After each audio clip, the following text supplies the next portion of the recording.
जी अस्सलाम वालेकुम। Welcome to Pakistan stock नेटिक।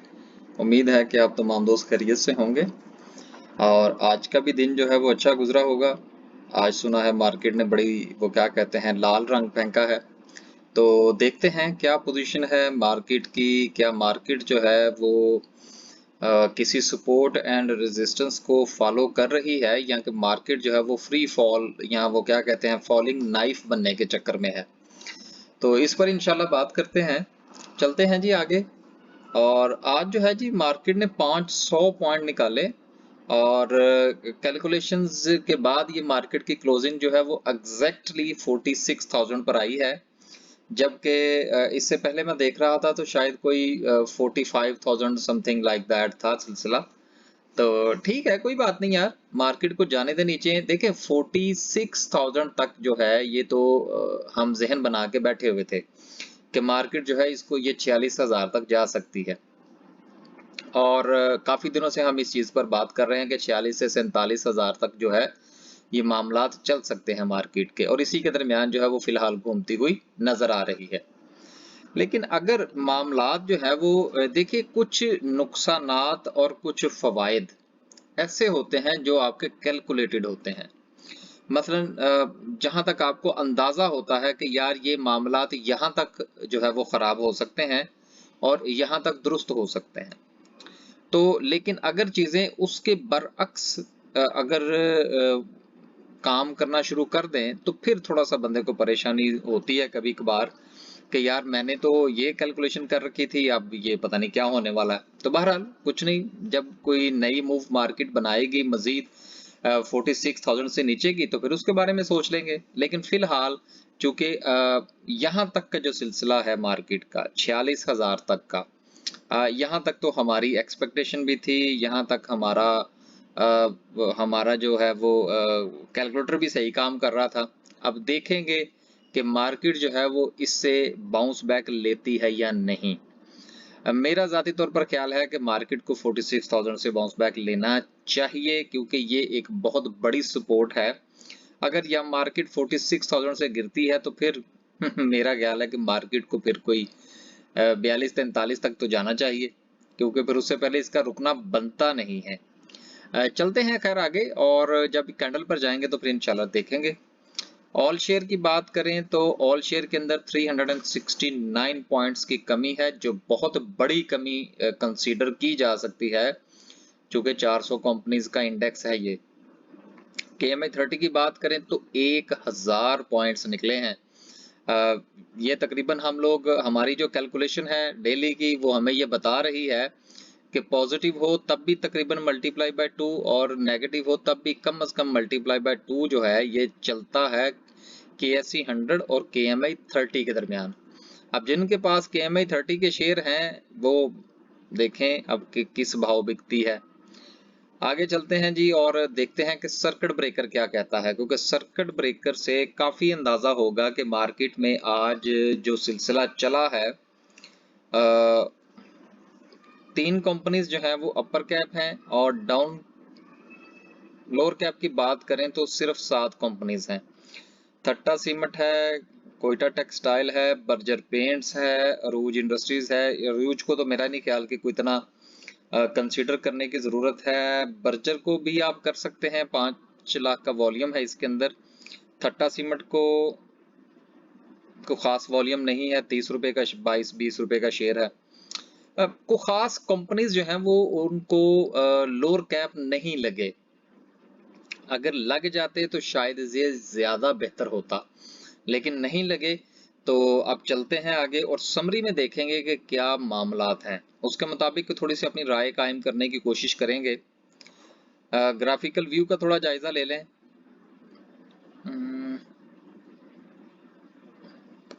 Technology sector still और कमर्शियल बैंक्स भी अपनी जगह को बरकरार रखे हुए हैं। गुज़िश्ता को 2-3 दिन से मैं देख रहा हूँ कि टेक्नोलॉजी सेक्टर तो काफी अरसे से खैर लीड कर रहा है, लेकिन इसके साथ कमर्शियल बैंक्स जो हैं वो को 2-3 दिन से अपनी जगह बनाए हुए हैं दूसरे नंबर पर।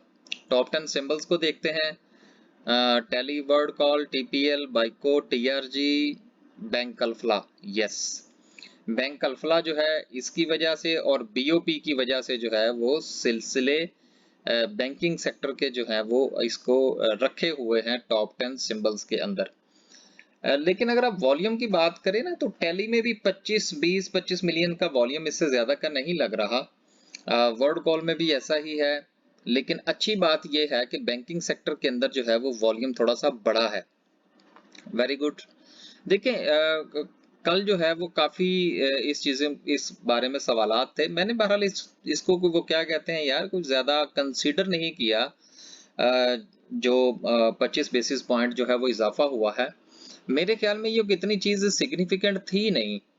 लेकिन काफ़ी ज़्यादा लोगों के सवालात आए इसके हवाले से कि जी वो 25 बेसिस पॉइंट का इजाफा हुआ है तो उसका मार्केट के ऊपर क्या इम्पैक्ट होगा। तो बहरहाल मैंने तकरीबन, मुझसे जिसने भी पूछा, मैंने उसको यही कहा कि मुझे इसका कोई ख़ास नेगेटिव इम्पैक्ट जो है वो मार्केट पर होता हुआ नज़र नहीं आ रहा। और मैं आज भी इस बात पर कायम हूँ। देखिए आज ये जो 600 पॉइंट्स मार्केट में निकले हैं, ये सिर्फ इस वजह से नहीं निकले कि जी वो इंटरेस्ट रेट में जो है वो इजाफा हुआ है जिसका इम्पैक्ट इस तरफ आया और बैंकिंग सेक्टर थोड़ा सा आगे जा रहा है। नहीं, बिल्कुल ऐसा नहीं है। देखिए सर, 25 बेसिस पॉइंट से जो फर्क है ना वो कब पड़ता है?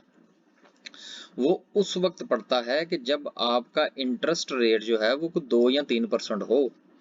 जब 2 या 3% में आप 0.25 का इजाफा करते हैं तो फिर चीजें छत को लगती हैं जाके, क्योंकि वो बहुत ज्यादा कंसिडरेबल होता है। आप तो पहले 7-7.5% पर खड़े हैं, तो 25 बेसिस पॉइंट से क्या फर्क पड़ेगा सर जी? कुछ नहीं, इसका कोई इम्पैक्ट नहीं है। इम्पैक्ट जो है वो डॉलर का है। डॉलर के हालात जो हैं वो जानबूझकर खराब किए जाते हैं और फिर उसको एक एक बार कह देते हैं तो वो डॉलर ऊपर, दूसरी बार कहेंगे तो डॉलर नीचे। और जब ऊपर और नीचे होगा तो कुछ लोगों की दिहाड़ियां लगेंगी, वो लगाएंगे, और बाकी लोग जो है वो देखते रहेंगे कि हो क्या रहा है।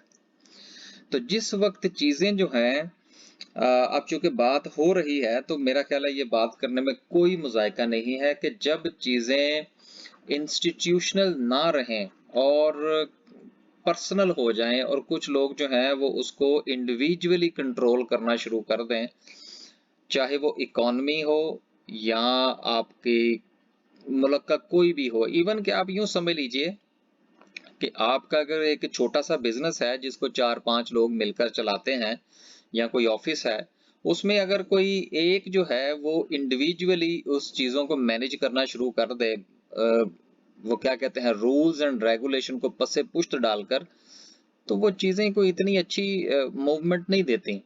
उनमें कुछ ना कुछ खराबियां जो है वो पैदा हो जाती हैं। तो जिस वक्त कुछ लोग जो है वो अपने आप को अक्ले कुल समझना शुरू कर दें ना, चाहे इकोनॉमिकली हो या किसी और हवाले से, तो फिर मामला खराब होते हैं। तो बहरहाल कहने का मतलब सिर्फ इतना था कि कुछ लोगों की दिहाड़ियां लग रही हैं तो लगने दें, कोई बात नहीं। मामला ठीक हो जाएंगे इंशाल्लाह। मुझे परेशानी इस हवाले से इतनी नहीं है कि मार्केट जो है वो नीचे जा रही है, मुझे बल्कि परेशानी तो खैर है ही नहीं। मार्केट के नीचे जाने की वजूहात कुछ और हैं जो कि शायद यहाँ पर बयान नहीं की जा सकती। मजबूरियां होती हैं यार, आपको पता है। वैसे ही साइबर लॉ, वैसे मेरे ऊपर तो ये लॉ नहीं लगता, लेकिन बहरहाल फिर भी मुनासिब नहीं है। चलते हैं जी आगे। सिंबल पोजीशन की बात करते हैं तो एडवांस के अंदर 13% है और डिक्लाइन के अंदर 80% है। लगता है मामला कुछ ज्यादा ही खराब है। चलते हैं जी और देखते हैं कि समरी क्या कहती है। कल हमने समरी सिर्फ इसलिए डिस्कस नहीं की थी कि मामला काफी नीचे थे, तो मैंने कहा चलो यार छोड़ें, अब डिस्कस करके क्या करना है। लेकिन मेरा ख्याल है आज डिस्कस कर ही लेनी चाहिए। 275 कंपनीज जो है वो डिक्लाइन में है और सिर्फ 90 से एडवांस में है। वाह जी वाह। ऑटोमोबाइल असेंबलर की बात करें तो दोनों गंधारों में से एक में निकले हैं 10 रुपए और दूसरे में से निकले हैं 6 रुपए।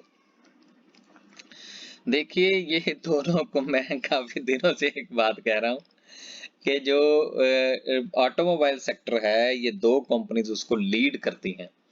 तो लेकिन एक बात मैं आपको बताऊं, अगर किसी के पास पैसा मौजूद है, मैंने 2-3 दिन पहले भी अपने दोस्तों के साथ जो थी वो कुछ चीजें शेयर की थी, लेकिन मैंने सिर्फ उनमें साथ खास तौर पर ये जरूर कहा था कि भाई जिसके पास कम से कम उसके पोर्टफोलियो का 25% कैश मौजूद हो, सिर्फ वो हाथ लगाए इन शेयर्स को, अदरवाइज लगाने की जरूरत नहीं है। तो बहुत अच्छे अच्छे लेवल्स पर आ रही हैं चीजें, बाउंस बैक करेंगी। आगे चलते हैं। ऑटोमोबाइल पार्ट्स की बात करें तो आय हाय हाय हाय हाय, सब कुछ ही नीचे है। और एटलस बैटरी को भी 9 रुपए का झटका लगा है और एक साइड को लगा 13 रुपए का।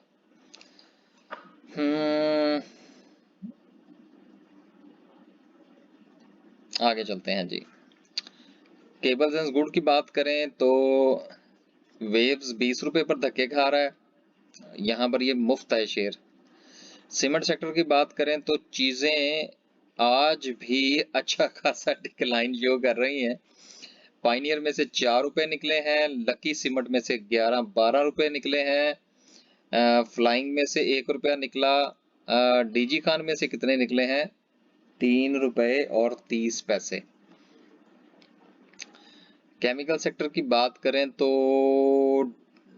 डेस्कॉन में से कुछ नहीं निकला। इसके अलावा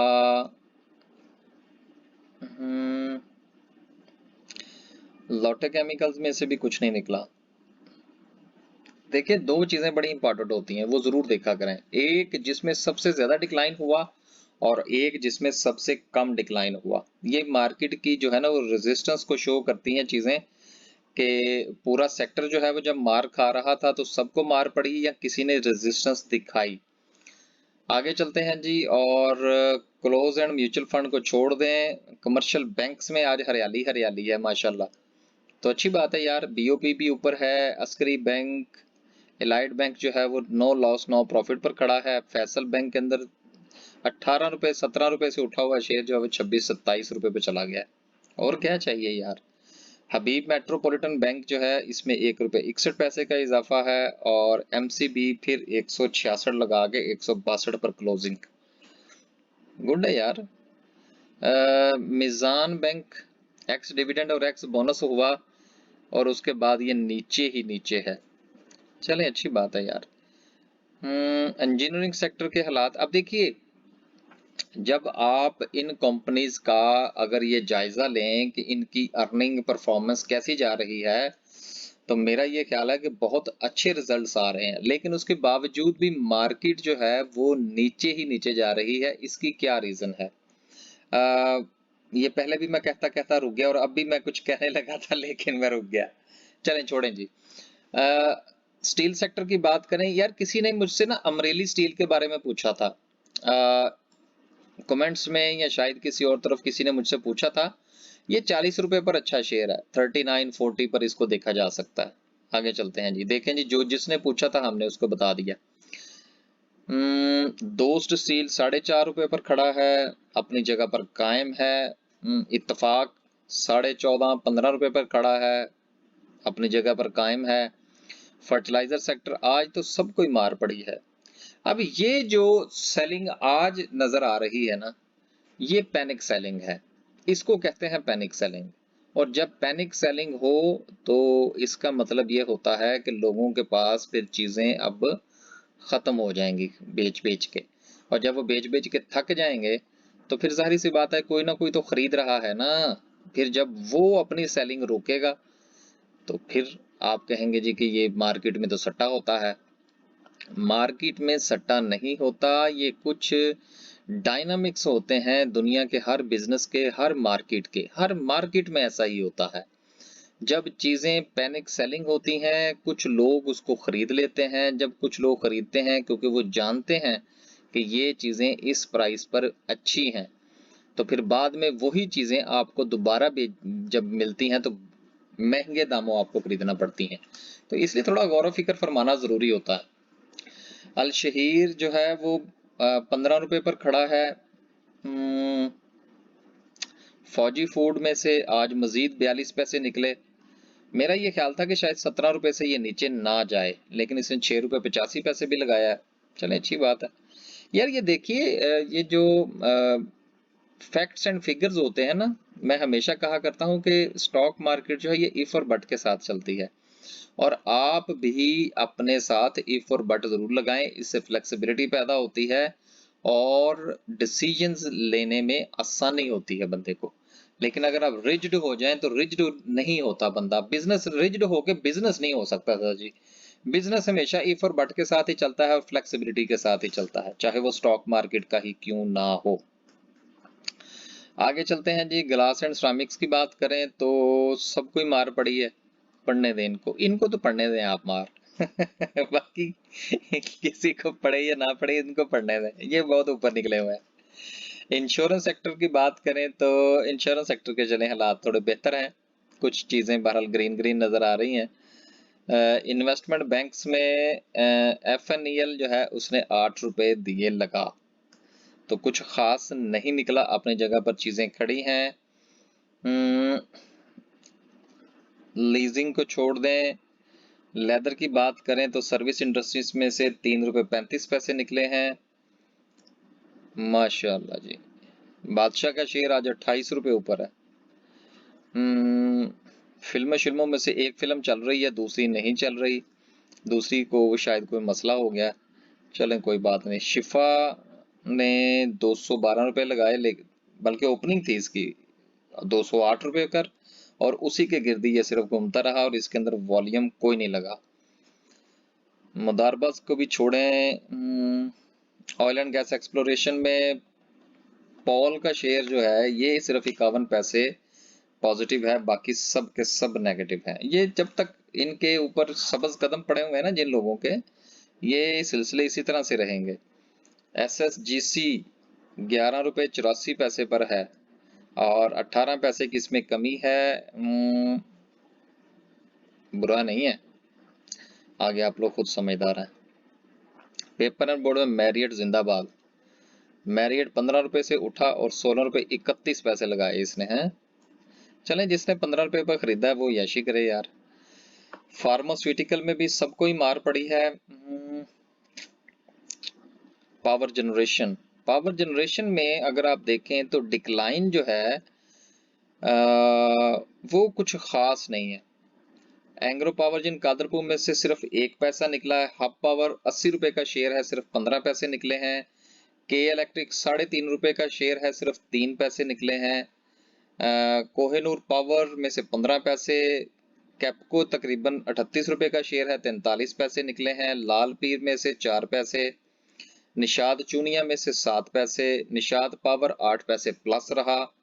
अब अगर सेक्टर वाइज अगर आप चीजों का जायजा लें ना, तो पावर जनरेशन जो है इसमें डिक्लाइन जितना आना था शायद वो पहले ही आ चुका है।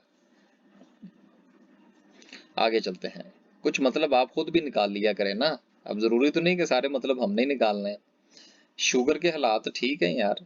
सिंथेटिक को भी छोड़ें। टेलीकम्युनिकेशन की बात करें तो नेटसोल कहाँ पे खड़ा है, 147 पे आ गया 4 रुपए की कमी के बाद।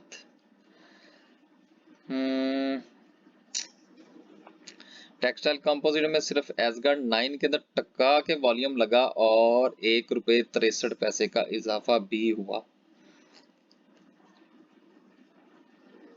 देखिए, इस सारी की सारी मार्केट की सूरत हाल को देखते हुए जो चीज समझ में आ रही है ना, वो ये है कि देखिए अब मार्केट ने, मेरा ये ख्याल है कि जिस कदर डिप लेना थी वो ले चुकी है। अब अगर तो आपने पैनिक होकर आज सेलिंग कर दी है तो फिर तो करें सुकून, ठीक है ना, अब दोबारा बाय करने की जरूरत नहीं है। लेकिन अगर अभी तक आपने पैनिक सेलिंग नहीं की तो फिर थोड़ा इंतजार फरमाइए, थोड़ा सुकून फरमाइए। आगे चलते हैं और बात करते हैं कैंडल की। राइट, वाह जी वाह, एग्जैक्ट। देखिए, ये कुछ चीजें बहुत अहम होती हैं। अब ये ऐसा नहीं कहा जा सकता कि किसी जगह पर कोई बंदा बैठा हुआ है और जैसे ही मार्केट जो है वो उस वो क्या कहते हैं फिगर को टच करती है तो वो उसका बटन बंद कर देता है और मार्केट जो है वो वहां पर रुक जाती है, या मार्केट वहां से ऊपर चली जाती है, या मार्केट वहां से नीचे आ जाती है। ऐसा नहीं होता। चीजें जो है ना वो अपने डायनामिक्स पे चलती हैं। अब ये देखिए कि हमने 2-3 दिन पहले जो है ये बाकायदा तौर पर, अगर ये मुझे यहां से वो मिल गया तीर का निशान, ये देखिए हमने यहां पर एक लाइन लगा रखी है, ट्रेंड लाइन, और दूसरी लाइन जो है वो हमने ये नीचे लगा रखी है यहाँ पर। अब आप ये देखिए कि ये जो नीचे वाली हमारी लाइन है एग्जैक्टली मार्केट ने वहां पर टच किया, जो कि 45,780 का लेवल बनता है, और वहां से मार्केट ने बाउंस बैक दिया। अब देखिए ये चीजें जो हैं, ये जो ट्रेंड लाइंस हैं, मार्केट जो है वो ट्रेंड को फॉलो कर रही है। और ट्रेंड को फॉलो क्या कर रही है कि मार्केट ये बता रही है कि सर मेरा जो ट्रेंड है वो डाउन है, दरमियान में जो चीजें चल रही हैं वो स्विंग्स हैं। अब ये स्विंग जो नीचे की पूरी हुई है, हाँ, अगर कल मार्केट यहां से ये बिल्कुल ये जो हमारा ब्लू का निशान लगा हुआ है, यहां से अगर नीचे कैंडल बनाती है, तो फिर मार्केट का जो नेक्स्ट लेवल होगा वो होगा 43,900। 44 भी आप समझ सकते हैं। फिर मार्केट को 2000 पॉइंट नीचे जाना चाहिए। लेकिन अगर जो है वो मार्केट यहां से बाउंस बैक करती है, जो कि मार्केट को बाउंस बैक करना चाहिए। जाती तौर पर जो है ये कल की जो कैंडल थी, मैं उससे बहुत ज्यादा पूर्व उम्मीद था, लेकिन चीजें जो हैं वो जरूरी नहीं होता कि आपकी ख्वाहिश पर चलें।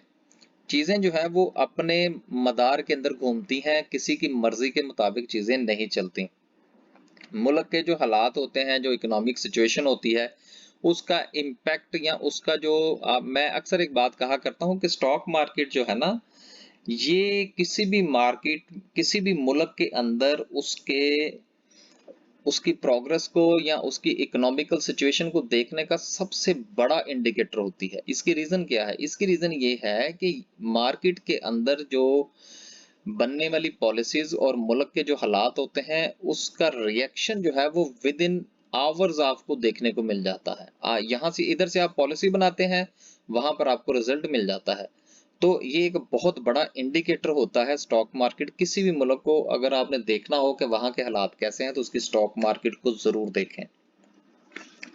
दूसरी एक बात जो है वो मैं सिर्फ थोड़ा सा ये कहूंगा कि देखिए स्टॉक मार्केट जो है ये कंट्रोल हो रही है बाय द चाइनीज, ठीक है ना। और चाइनीज जो हैं ये चीजों को किस तरह से चलाते हैं, ये चूंकि मैंने कुछ वक्त गुजारा है इनके साथ, तो इनका जो बिजनेस माइंड है वो थोड़ा डिफरेंट होता है।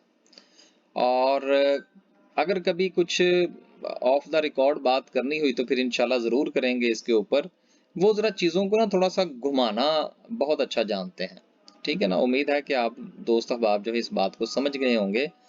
उनकी ख्वाहिश ये होती है, अब ये मैं तो थोड़ी सी बात कर जाऊं, किसी को समझ आ जाए तो जरूर वेलकम, ना आए तो बराए मेहरबानी इसके बारे में सवाल ना कीजिएगा, क्योंकि ये चीजें काफी एक्सप्लेनेबल होती हैं। उनका बेसिकली दिल ये करता है कि अगर फर्ज करें उन्होंने एक चीज खरीदनी है, तो उनकी कोशिश होती है कि वो चीज उनको फ्री में मिल जाए। अब ये फ्री में उनको कैसे मिलेगी? फ्री में उनको इस तरह से मिलती है कि फर्ज करें उन्होंने चीजें खरीदनी है 5, वो मार्केट के अंदर बाइंग डाल देंगे 50 की। अब ये बात को जरा गौर कीजिएगा, चीजें वो उनको खुद कितनी चाहिए? 5। मार्केट के अंदर वो बाइंग कितने की डाल देंगे? 50 की। तो क्या होगा? मार्केट के अंदर तो अफरा तफरी मच जाएगी। उस अफरा तफरी के नतीजे में देखें, उन्होंने जब बाइंग डाली तो वो एकदम से तो डालते नहीं है कि जी बस जी सारे 50 का ऑर्डर, नहीं। वो पहले 5 वो खरीदेंगे कि जो उनको खुद चाहिए, उसके बाद वो डालेंगे एक्स्ट्रा बाइंग।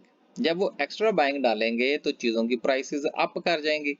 जब चीजों की प्राइस अप कर जाएगी तो 45 वो वापस रीसेल कर देंगे। तो जब वो 45 रीसेल कर देंगे तो वो 5 उनको फ्री में पड़ेंगे। तो सिर्फ कहने का मतलब ये है कि उनके काम करने का तरीकाकार थोड़ा डिफरेंट है। और हम तो यहाँ पर मुझे एक बात फिर याद आ जाती है, आज फिर मेरा ख्याल आधे घंटे की वीडियो हो जाएगी, कि देखिए ज्यादा से ज्यादा जो है ना वो कोशिश ये करनी चाहिए कि जब वक्त मिले ना, तो कुछ थोड़ा सा बिजनेसेस को देखने के लिए या दुनिया को देखने के लिए ना थोड़ा बाहर निकलना चाहिए। जब आप बाहर निकलेंगे तो आपको बहुत कुछ देखने को मिलेगा, और आपको ये अंदाजा होगा कि आप कहाँ खड़े हैं। और ये बात एक हकीकत है कि जितना ज़्यादा चाइनीज़ को मैंने यूके के अंदर देखा है, स्टडीज़ के हवाले से यूनिवर्सिटीज़ बड़ी पड़ी हैं इन लोगों से, उतना शायद मैंने किसी और मुल्क, उतना तो मैंने गोरे नहीं देखे यार यूनिवर्सिटी के अंदर। मसलन ये मैं आपको एक मुहावरतन नहीं कह रहा, वाक़यतन ऐसा है कि गाड़ियों की गाड़ियाँ चाइनीज़ से भरी होती हैं और बाकी लोग बहुत कम होते हैं। तो बाहर निकलिए, बाहर निकलने का ये कतई मतलब नहीं है कि मुल्क से बाहर चले जाएं, लेकिन ये है कि आप दुनिया को ज़रूर देखें, कुछ वक्त ज़रूर निकाला करें, आपको बहुत सारी चीज़ों को का कंपैरिजन करने का मौका मिलेगा। बहरहाल बात हो रही थी ये, इंशाल्लाह दूसरे चैनल पर ये गुफ्तगू किया करेंगे। तो आज की बात जो है वो मैं क्लोजिंग यहाँ पर कर रहा हूँ कि देखिए, मार्केट ने अच्छी सपोर्ट ली है, ट्रेंड लाइन को इसने रिस्पेक्ट दी है, और जब मार्केट ट्रेंड लाइन को रिस्पेक्ट दे तो बंदे को कुछ उम्मीद होती है। हाँ, अगर ये ट्रेंड लाइन ब्रेक होती है तो फिर क्या होगा, फिर मुझे नई कैलकुलेशंस करनी पड़ेंगी। फिर मेरे साथ जितने भी दोस्त अब आप काम करते हैं, उनको हम कुछ नए टारगेट्स और कुछ नई बाइंग और कुछ नए लेवल्स जो है वो सजेस्ट करेंगे। लेकिन हम कल का इंतज़ार करेंगे, हमने आज भी कोई ख़ास बाइंग नहीं की और पिछले 1-2 दिन से हम सिर्फ मार्केट की सिचुएशन को देख रहे हैं। अल्लाह हाफिज़।